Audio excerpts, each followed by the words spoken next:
how do you explain Tom Brady then? Brady told me many, many years ago, if he had been drafted in the first round, he probably wouldn't have made it. So he's the greatest quarterback of all time who might Yeah. not have made it. Now that he might be being humble, but I think he said I wasn't ready, and they would have asked me to be ready as a first round quarterback. Sure. And I think one of the biggest things for Tom Brady is the amount of sleep he gets. He even preaches that, Dan. Okay.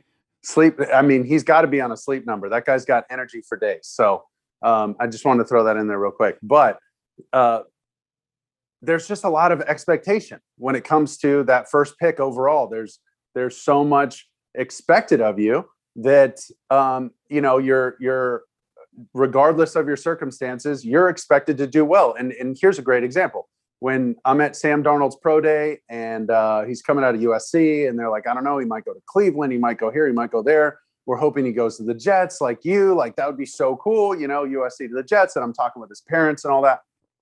And I'm like, yeah, I mean, listen, I love my time in New York. Don't take this the wrong way. I'm like, but the Jets are just not very good right now. Neither is Cleveland at the time. But I'm like, either way, like if you're going in that top 5, unless somebody trades into the top 5, like the Jets did for me, expectations should not be here. Like you're drafting that early for a reason. So for Tom, I think he got to fly under the radar. He got to learn under Drew Bledsoe. He got to make a bunch of mistakes in practice that nobody ever saw.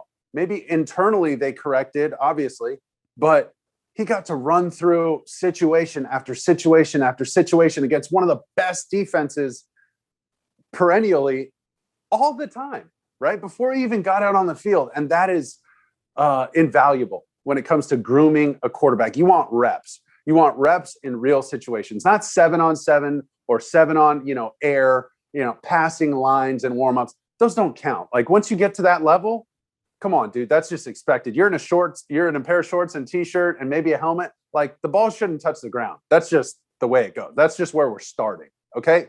Now you get a defense on the field. Now you get situations, and the way they run practice, they don't just run plays up there. They're running situation after situation. Okay. Backed up, sudden change, third downs, red zone, goal line. The game is made up of all these tiny little situations, and he became a master of them.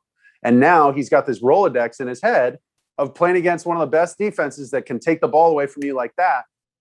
And boom, now I know what to do. When the game's on, and they eased him into it. Remember when, oh my God, how am I blanking on the coach? Charlie Weiss.